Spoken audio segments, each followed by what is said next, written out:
Hello and welcome to the Japan Archives, a podcast where we'll be delving into the histories and mythologies from Japan's long history. I'm your host, Thomas. And I'm your co-host, Heather. We'll also be reading a poem for you every week and giving a little history about the poet who wrote it. Ikimashou!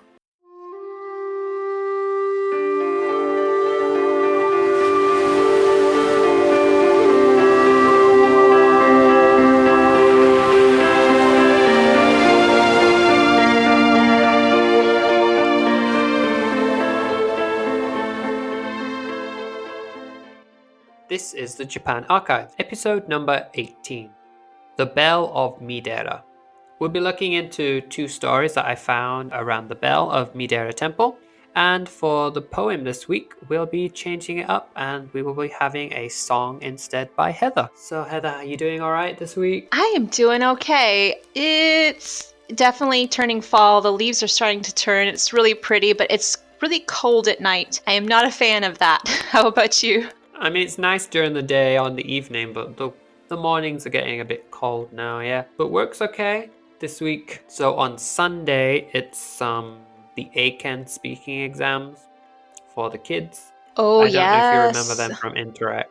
I do remember them. Yeah, getting the kids ready for that. And most of them are doing level 3, and that's when you have to start doing the speaking element. So getting them ready for that, showing them a few tips and tricks to answer the questions. So I think it'll be okay. I think they're ready. I love doing the preparation for that. I thought it was really fun. How often did you do it when you were with Interact? I did it for a few students at a couple, I think at all of the schools. I was at different schools, different junior high schools for both years. And it was just like once a year, but I think I did it actually twice at another school. They had testing at a couple different points, I think. And I know at least I did it once, maybe 3 times, perhaps. But I really enjoyed it because it was nice too, because you got to get a chance to speak to the students one-on-one and not having all the rest of their classmates looking at them while they're trying to do English or they're speaking English. And so they could relax a little bit and be more comfortable. So I enjoyed it. I'm glad. It's always nice as well when the students actually understand it, when you see them like go, oh, okay, this is how I need to answer and stuff. And well, we'll see how it goes for them. It's this coming Sunday, so I wish them all luck, and I know they'll do great, and I hope they are relaxed and feel comfortable and confident. So good luck to them. Oh, thank you. So yeah, today's episode, I'm calling it The Bell of Miidera. Now, does Miidera ring a bell? See what I did there? Does Miidera Temple ring a bell to you? I do hear some distant chimes in the background of my head. And yes, I'm trying to think of where I've heard this before. But please enlighten me, Thomas. This will be the 3rd episode we've actually made, which actually talks about the temple in a way, or has connections to the temple. So we've had episode 2, where we had the yokai known as Tesso, the monk which turned into that supernatural creature, lived in this temple. Then we had episode 6, which was the folktale, the Lord of Rice, and that story ended with temple bell being donated by the hero of the story, Fujiwara Hidesato. Is this the bell? So yes, I, doing some more research into like myths and legends, found 2 stories associated with the Bell of Miidera. Whether this is the same bell or whether it's a different bell, I can't be too sure. Obviously these stories are mythological, legendary in some regard. So yeah, if there's any historical aspects to it, I can't be too sure. One of the stories does involve someone known as Benkei, who we do know was a real person, but it's likely that the story surrounding him and the bell is more fictitious in a way. But yeah, I want to tell you these 2 short stories that I discovered about the Bell of Miidera. So are you ready? I am ready. Let's go. Okay, so story number 1. The story goes that once upon a time, mukashi mukai, the Bell of Miidera hung safely within the grounds of the temple. And everyone knew when they visited the temple that women were forbidden from touching the bell. Now, the fear for this had always been that it was such a sacred bell, possibly, I assume, because of its origins as a gift from Fujiwara Hidesato from the folktale perhaps, that the fear was, should a woman ever touch the bell would turn dull and lose its shine and gleam. Eventually, the story reached the streets of Kyoto. Now, the story passed from mouth to mouth, from person to person, until it reached the ears of a certain woman. The woman is nameless in this tale. So this woman, she learns of the story of the Bell of Miidera, in that she would be forbidden to touch it, because it's such a beautiful bell. If she touched it, she could easily destroy its beauty. However, the story lingers with her for a while, and she could no longer get the story out of her head, and she grew desperate to touch the Bell of Miidera. She begins her journey from the center of Tokyo to the Temple of Miidera, and as we know, Miidera is quite close to Kyoto, so it wouldn't have been such an arduous journey for her. So she walks and she begins her journey there, and eventually she reaches the gates of the temple. She tentatively steps inside, looking around her as she does so for any monks or for any visitors in the temple grounds at the time, but she sees none, and so she carefully and secretively edges herself towards the Bell of Miidera. The story goes that she managed to get all the way to the bell without being discovered, so she climbs the steps and the bell comes closer and closer, and once she's there, she sees the shiningness. She sees the shining bell, she sees how it glimmers in the sunlight. And even though she knows that she's forbidden to touch the bell, she reaches out and touches it. So what happened upon touching the bell? The story goes that where her fingers touched the bell shrank in fear, leaving an indentation where her fingers had once been. And it said that instantly the whole bell lost its shine, and from that day became a dull and boring bell in the temple. And that's the first story.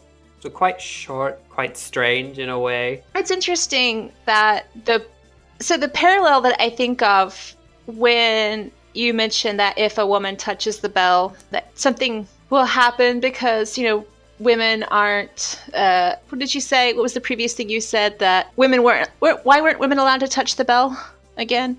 There was a fear that the bell would lose its shine. I don't think you explained why they said it would lose its shine. So I was reading something recently, and it's something I'd heard before.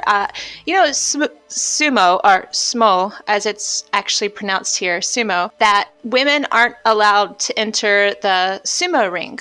Yes, that's true. And do you know why they're not allowed to enter the sumo ring? I think from what I heard, it was something about polluting the ground. Yeah. So you mentioned this bell story, and I was thinking, interesting. So there's another kind of aspect of, if a woman touches it because maybe she's not pure or sacred or something along those lines, it's going to cause issues and problems. That story's kind of complicated for me. So basically, you're saying the story relates to how there's the preconception, at least in Japanese culture perhaps, that there is the fear or the belief that women are a polluting influence, and so they should stay away from what is deemed sacred in a way. I get that feeling, perhaps, based on the story. So it's that goes into a topic that's a big topic. And it's one that I think at some point we want to come back to, but for this story, I think maybe leaving it there. Okay.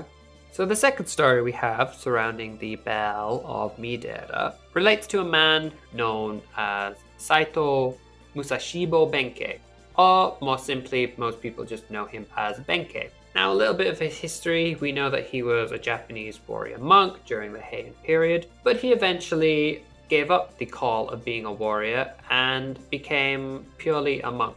You're probably thinking that he joined the Temple of Miidera, but he actually didn't. So he joined a different temple. And so the story goes as follows. So Benkei became a monk. He wanted his monastery, his temple, to be the best that it could be in the area.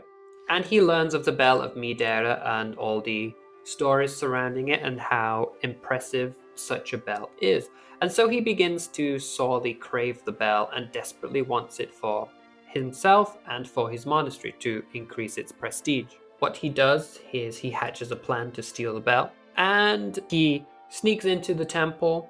Once he reaches the bell, he realizes how big and how heavy it is, and he has to then devise a way that he can steal it without being noticed. So the first idea he had was to take the bell and basically roll it away from the temple down the hill. But he feared the monks of Miidera would hear the sound of the bell as it's rolled away, and he decides against that first idea, which personally I think it was a silly idea, so I'm glad he changed his mind. So he comes up with another idea. And this is that he takes the bell and the crossbeam down in one go.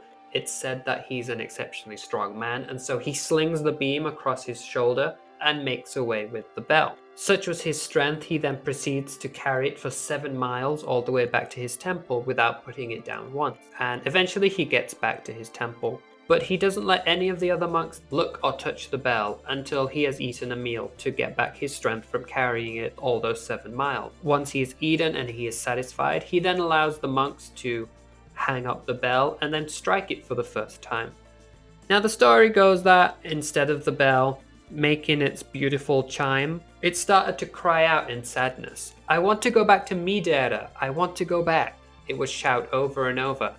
And no matter what they would do, it wouldn't stop. They hoped sprinkling the bell with holy water would appease it, but again, that also didn't work. Benkei grew more and more angry throughout this, and eventually he struck the bell as hard as he could. He wanted to break it. He basically thought that if they couldn't have the bell, then no one could have the bell. So he takes his strength and he hits it as hard as he could. But all that happened was the bell kept on crying, "I want to go home. I want to go back to Miidera." And so, using the last of his strength for that day, he took up the bell and carried it to the top of the mountain where he lived, and he kicks it away from him down the slope. As the bell falls down the mountain, he can still be heard crying, "I want to go home, I want to go back to Miidera." But Benkei no longer cared. He watches the bell roll down the mountain and he returns to his temple. Now there is a happy ending to this story. It's said that the priests of Miidera, desperate to find their beloved bell, searched far and wide, eventually finding the bell at the bottom of the mountain. Eventually they managed to return it back to its rightful home. However, it's said that because of the trauma the bell went through, it never spoke again after this event and merely rung like all the other bells in all the other temples. So previously, the bell could actually speak. From the way the story ends and how it's worded, with it saying that the bell never spoke again and merely rung like other temple bells, well, I think there is the implication that when it was in its original home of Miidera Temple, that it did talk in some way. However, the story doesn't go into what was said. The only time we hear about it talking was once it was stolen and it cries to return home. So yeah, I do believe that it did talk when it was in Miidera. But yeah, what it would say when it was rung, I can't be too sure. The monk is very lucky that the bell didn't cry out, "Help, I'm being stolen! Help, I'm being stolen!" when he carried it across his shoulders. That is very true. And he's also lucky that the bell never spoke again after being returned, because in theory the bell could have said who his kidnapper was, but the bell never did. So again, Benkei got really lucky in this regard, I think. I've not seen the bell in person, but I have seen bells at other temples. Those bells are really big and quite heavy. They're super huge, yeah. I'm still trying to wrap my mind around, "Oh, I'll just fling this on my shoulder. It'll be fine." And go down the mountain and up to another mountain carrying a giant bell. And also, was this before or after the bell was touched by our unnamed heroine from the previous story? Well, that's what I think's interesting about these stories, in that you have the story where the woman touches the bell, you have the story of Benkei stealing the bell, and then in a way you even have the story from episode 6 where the bell is gifted to the temple. Like, there is no definitive timeline for these 3 stories. In a way, there's a possibility each time it was a different bell at the temple as they replaced over time. There could be a specific chronology to it, like perhaps it's gifted by Fujiwara Hidesato, it's then stolen by Benkei because obviously he wants to steal a bell that is worthy of note, so in theory it would still have its shine and its glimmer, and then the one after that would be the time that the woman steals the bell.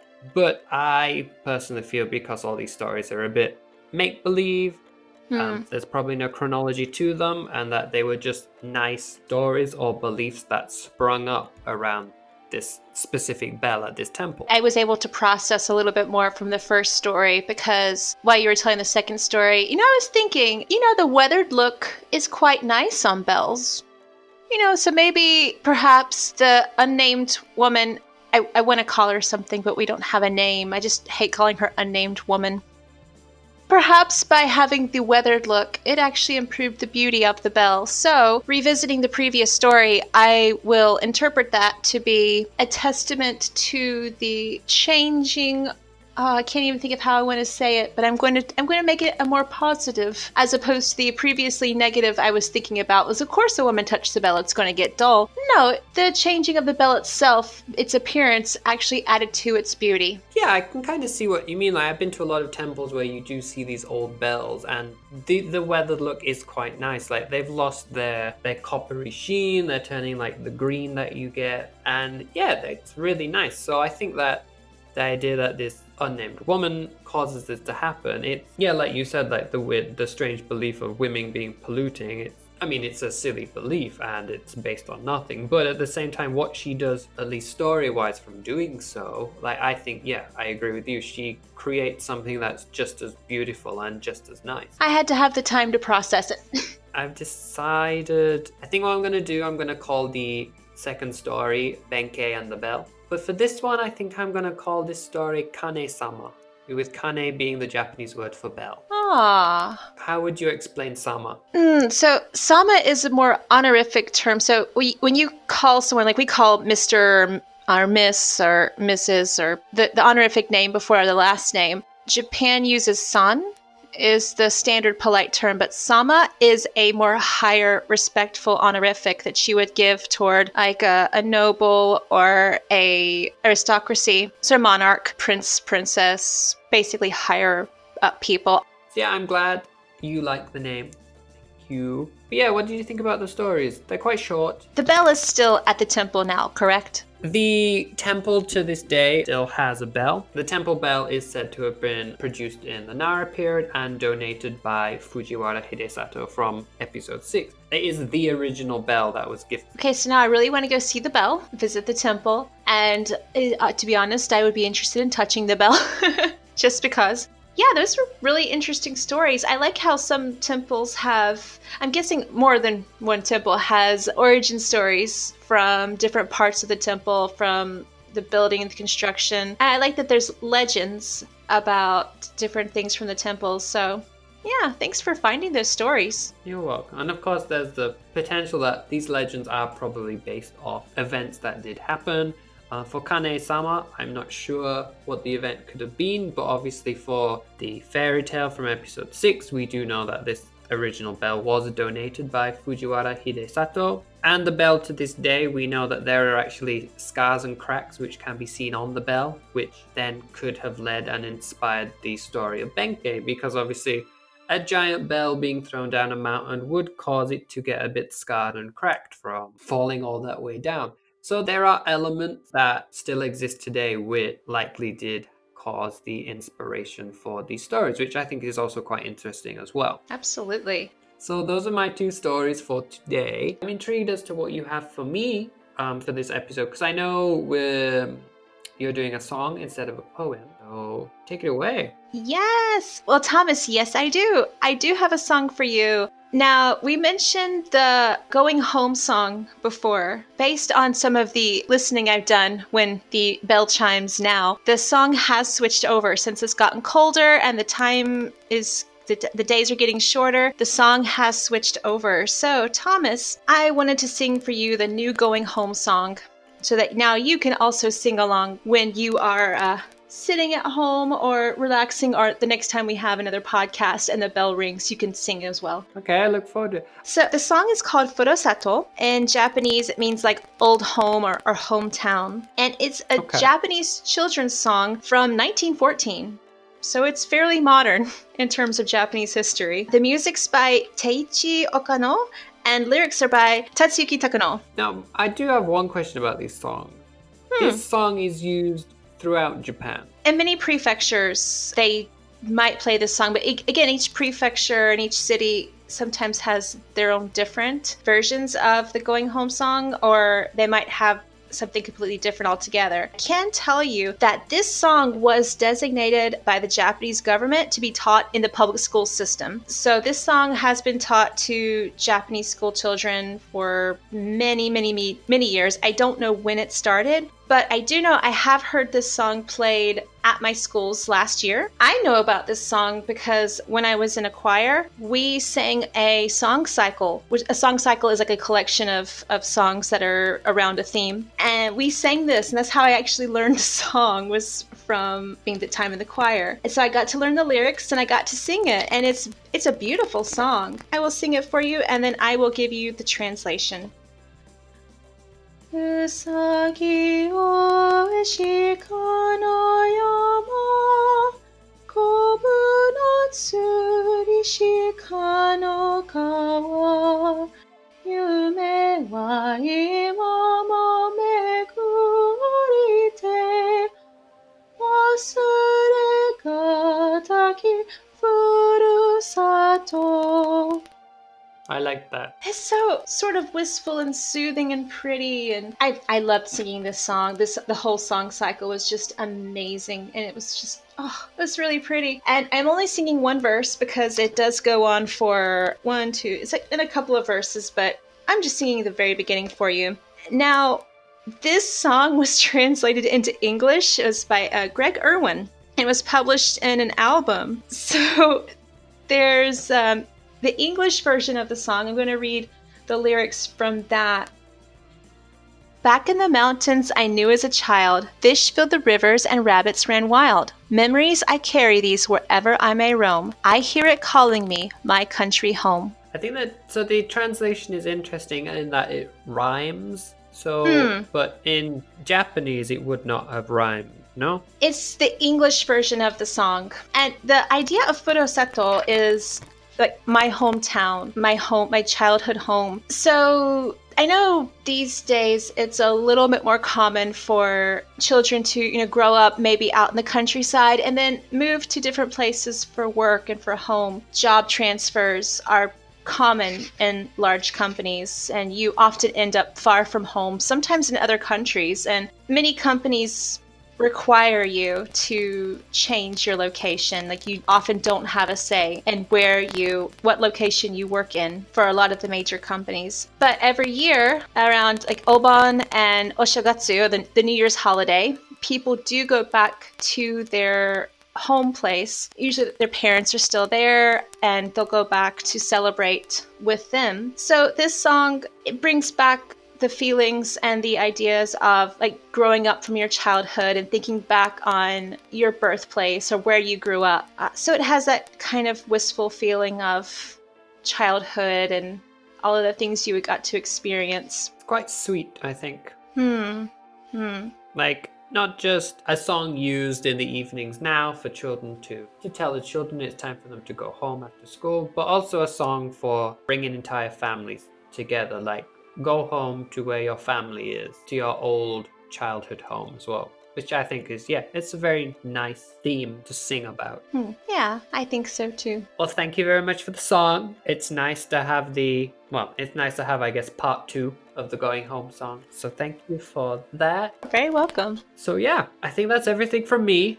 Everyone at home who's listening, again, thank you very much for tuning in this week. We hope you enjoyed it. And we hope that you come back for next week's episode 19. Thanks again for listening, guys. I'll talk to you soon. Mata ne. Mata ne.